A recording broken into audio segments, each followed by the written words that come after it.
What is Africa's most exported product after petroleum? This question led me down a rabbit hole and eventually led me to this infographic we'll be covering today. Hi, my name is Winifred and welcome to my channel. Here, I take you behind the scenes of my design process, showing you how I transform raw numbers into striking visuals that are memorable, engaging, and relatable. So basically, I show you my process from initial ideas to the completed version, and you get to see all the design decisions I make along the way. So let's get into it. Copper was the answer to my question about Africa's most exported product after petroleum. It's a highly essential material found in nearly everything we use today, from the cables in our phones, our laptops, to electric vehicles and even some coin currencies as well. Copper is almost everywhere at this point. Today, I'm looking at the export value of copper from the top 10 countries in Africa. I find it mind-blowing that even though 52 out of 54 African countries mine copper, only 10 countries make up 98% of its exported value. So this was really important for me. It was really important for me to show which countries made the list. And that's why I decided to create this infographic. Getting right into it, I head over to Google to see what I can find around copper. I'm just looking at different pictures to get a sense of what it looks like.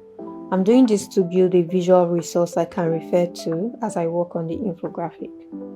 So I place the images I like into an Illustrator file. If you don't know this, I use Adobe Illustrator most of the time, if not all the time, when I'm creating infographics like this.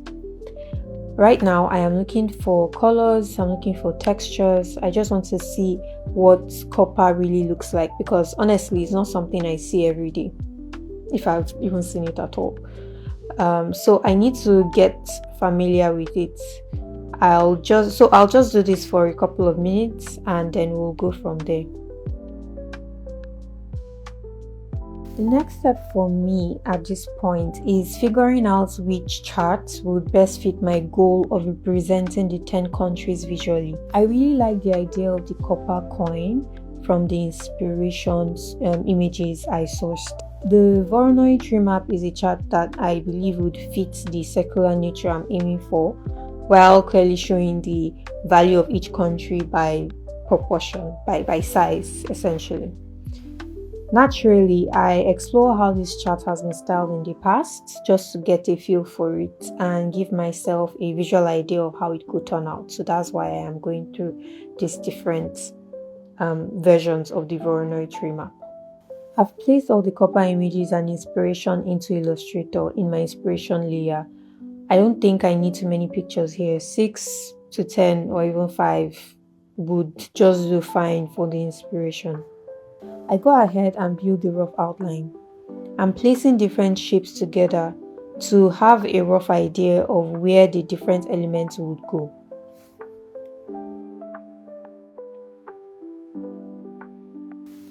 So I'm envisioning title at the top, a short intro, hence the two rectangles at the top, then the circle in the middle to represent the Voronoi, and 2 columns of rectangles at the bottom where I'll place supporting insights of the data. I'll go ahead and place the title in Illustrator. I'm not focused on the font styling yet. I'm just using the default fonts for now for the title, the intro, and the insights.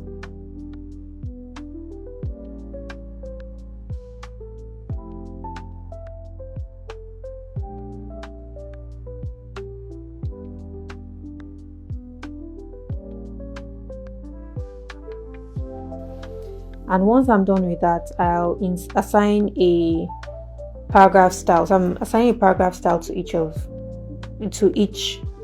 text block that I'm creating because it just makes it much easier later on.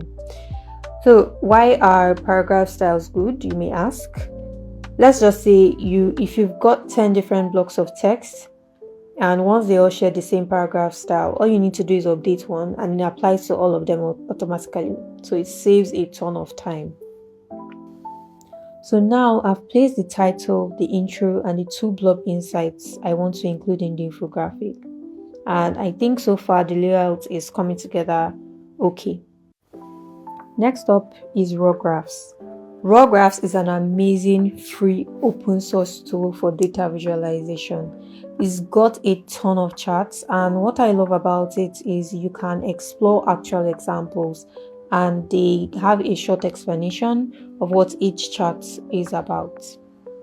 I tried copying and pasting data like I usually do, but I encountered a weird bug. It wasn't pasting the correct figures and I couldn't figure out why. So what I ended up doing was cleaning the data a bit and downloading the spreadsheet as a CSV file. Then I uploaded that directly into Raw Graphs. So for Raw Graphs, which is an online tool, you can copy and paste your data or do what I just did, download it and upload it as a CSV file. At first, I mistakenly selected a Voronoi diagram while choosing the charts instead of a Voronoi tree map. But there's a difference between the two and it's important to know that. Voronoi diagrams usually show correlations. They're used when you want to show correlations. But Voronoi tree maps show proportions, which is what I'm interested in for this infographic. Anyway, once I placed the correct chart, I adjusted it the way I wanted it to look like. It appears as a triangle, but the goal was to change it into a circle. And to do that, you just set the polygon edges to 100. You can make it 6-sided or 10-sided or whatever, but 100 makes it a full circle. I downloaded the chart as an SVG file. That's a scalable vector graphic, which is perfect for Illustrator or any vector tool. I use Adobe Illustrator because I absolutely love it and I'm definitely more used to it since I've been using it for years now. I bring the chart into my workspace in Illustrator where I'll be placing it in the charts layer. I usually prefer to work in layers because it just makes the whole process smoother. Once it's in the chart layer, I need to remove the extra lines that come with the SVG. No idea why they are there, but I always have to remove them manually. It could have something to do with how I set it up in Raw Graphs, but I'm not sure. I've also taken all the labels and pasted them into the label layer so I can easily toggle them on and off. This way they don't distract me while I'm working on the chart. So now what I'm doing next is creating a circle that matches the size of the Voronoi chart. I'm doing this in the graphic layer because I'm ready to start building the graphic. My idea again is to make this circular chart borrow the look of the copper coin, but I'm not making this into a coin. I'm making it more into a kind of like a ball, almost like a 3D copper ball. And to do that, I need to make it look as realistic as possible. Before diving into that though, I need to create the color scheme, and I'll be taking colors directly from the photos that I initially sourced earlier in the video. The copper photos that are in my inspiration layer. I'm doing this again because I have no idea what copper actually looks like in real life, like real copper. So I'm just going to play around with the different colors and put together a copper color palette. Yeah.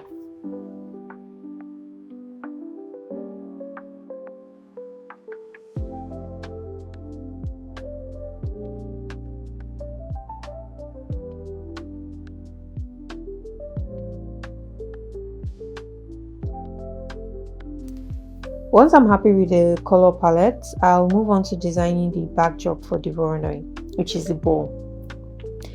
I could have left it as a normal chart, but I wanted it to be more relatable, something that visually encodes the story, something people can instantly connect with. So I'm using the copper colors to build this chart out as a ball.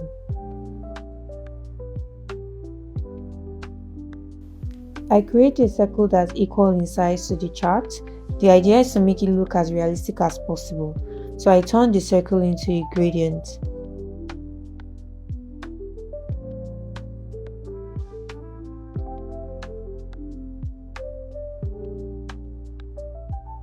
Then I'll make another one with a darker gradient, and a third one with different combinations of gradients from the color palette that I have put together.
I spent quite a bit of time just experimenting and layering gradients with the color palette, just trying to see what could work with it.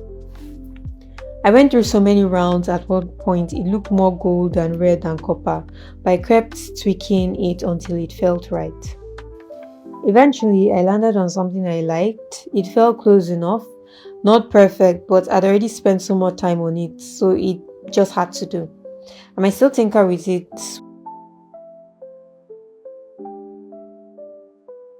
I still wanted it to look more realistic, so I decided I would add texture to it. I noticed some pictures in my inspiration layer had rough textures on them. So what I did was copy and paste another circle and add an effect to it. So first a gradient, then a texture effect to make it look more realistic. The idea was to make it look like it's almost coming alive on screen. So I tinker with this as well until I find the texture that I like.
I didn't want the texture to be too in your face. I tried making it as rough as a reference photo at first, but I didn't like the results, so I toned it down and landed on something softer. And I really like how this turned out. With the ball more or less done, I'm ready to work on the actual Voronoi tree map. I make a copy in the graphic circle, in the graphic layer, and work on removing the outer strokes since I don't need those anymore.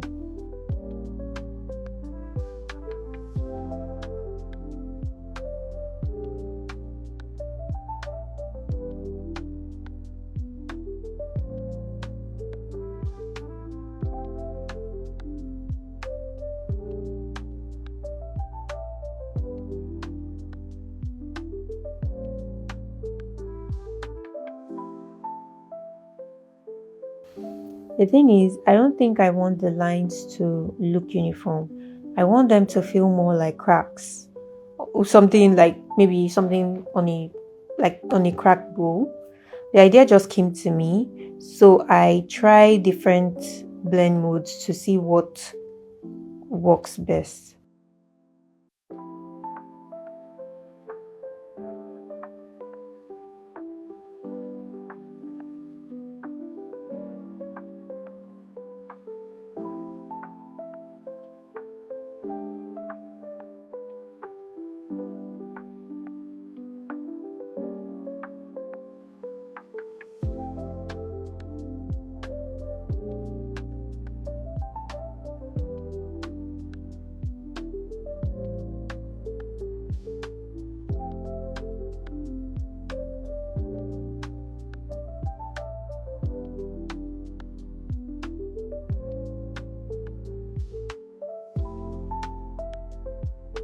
Eventually, I arrived at something I liked. Still not quite there, but it's coming together quite well, I think. Next step, labels. I add the country names and their export values. I make sure they are all centered so everything feels balanced.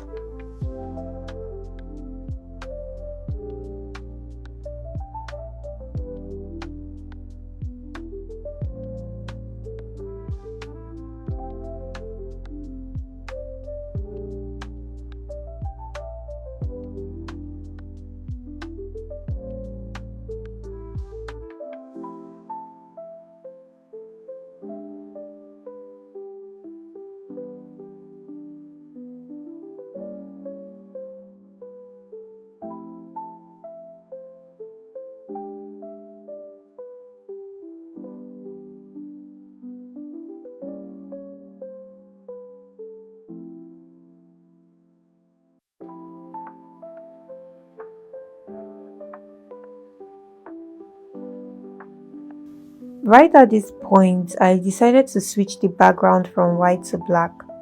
I felt black would do a greater job of bringing the copper colors to life, so there is an even greater emphasis on the Voronoi treemap chart. I think the contrast is beautiful as well. The white background wasn't bad, but this black one makes everything pop essentially and puts it into better perspective.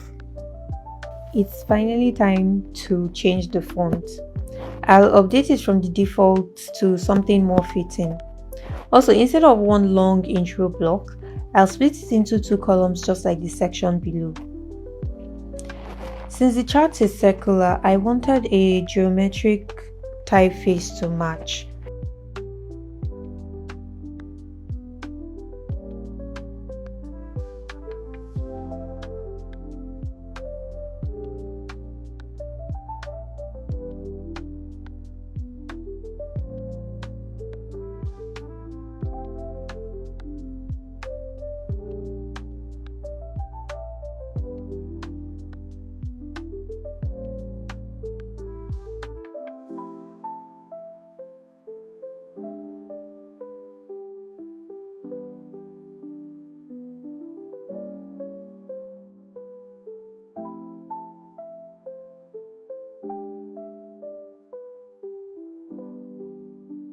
I went through a long list of fonts and eventually settled on Newly Sans. I believe that's how it's called.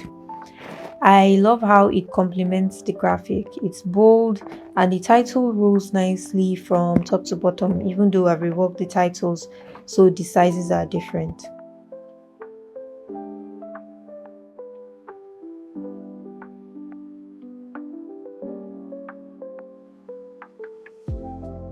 I'm using the same typeface for both the title and body this time around. Usually I like to use a different typeface for the title and another one for the body, but for this I think it fits perfectly.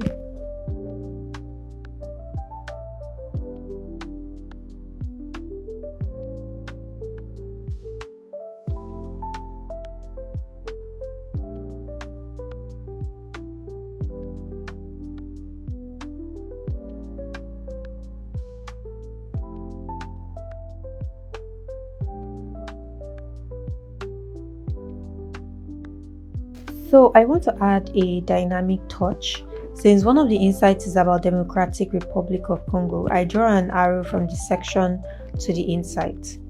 I did this just to lead the eye, so it adds some sort of movements, very minor, but I believe it helps the layout appear and feel less stiff.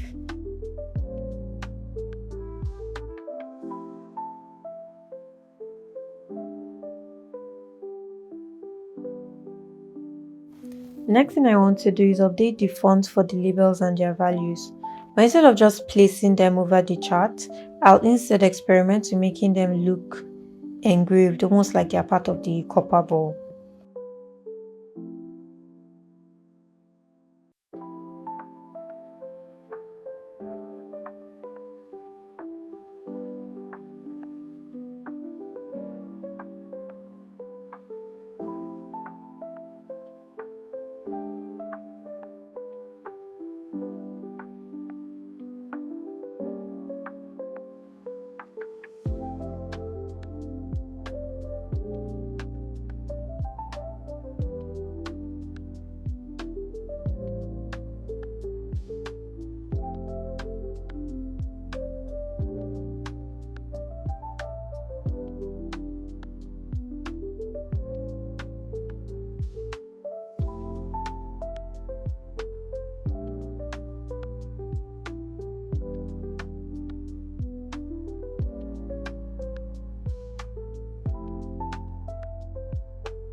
I copied and pasted the label text and adjusted the opacity using different blend modes. Some are soft, light, some overlay.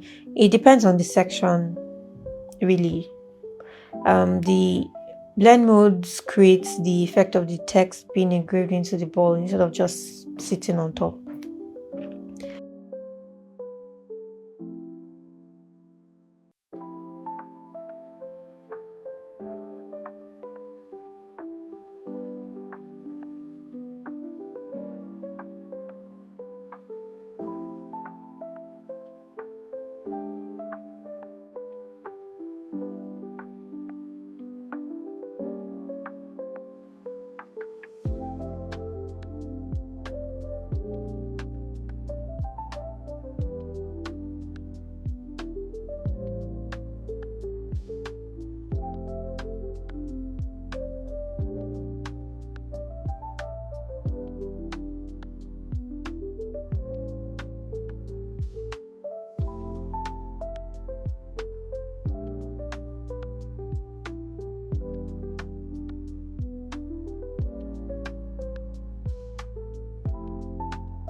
Then I decided to add flags, and for the flags, I started off with using square icons, but since the whole thing is circular, square flags just looked off.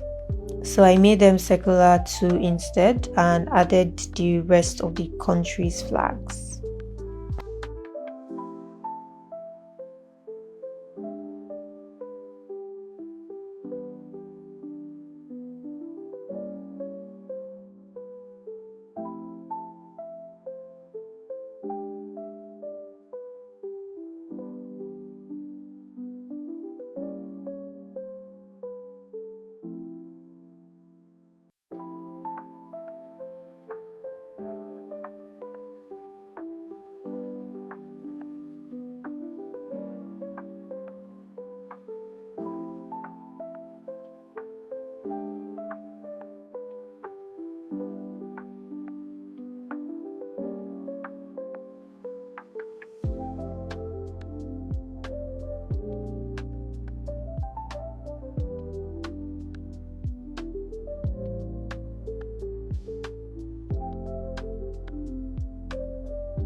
This looks good, looks clean, it looks complete, and I could have ended it here.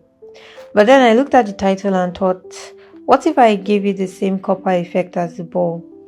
That would tie everything neatly together. Instead of the flat white title, having that copper gradient would create a better flow. It would feel like everything belonged to one system. And that's the thing with design. Everything needs a reason. You don't just do things because they look nice only. It has to make sense. It has to connect. And it also has to be memorable for the viewer. So think, what's the one big thing your viewer will take away from your piece?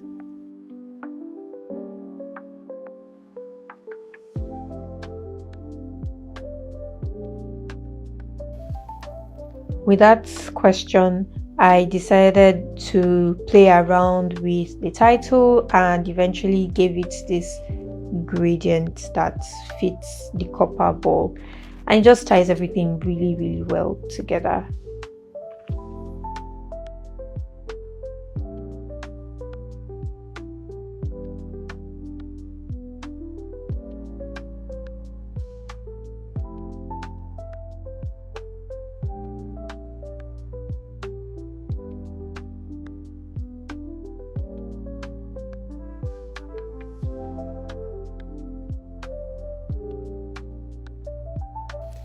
And this is the final work. I love the texture, I love the highlights that I added to the top and bottom left to bring the copper ball to life. You can immediately see that not all the countries could fit into their space, into the space for for the countries. So I had to use my judgment to move them slightly outside. I moved some countries outside, and one country and one value outside. But I feel like I did it in a way that didn't look completely off and still made sense visually. All in all, I really love this infographic. And that's it. You just watched me create this beautiful Voronoi tree map. My final thoughts. I've always been a curious person, and what I love about data is how it can surprise you. I asked one simple question: what is Africa's biggest export outside petroleum? It could have been gold, silver, even lithium, but no, it was copper. And I had to work within those bounds. There is also no way I would have known that copper is the second most exported product, or that just 10 countries are responsible for 90% of its export value, if I hadn't asked that question. So I'll say stay curious, ask questions. You never know what your question might uncover. If you like this video, please like, subscribe, and leave a comment on what you thought of this infographic. And if there's any topic you'd love me to cover, please let me know in the comments as well. I'll be happy to review. Have an absolutely beautiful day. Until next time.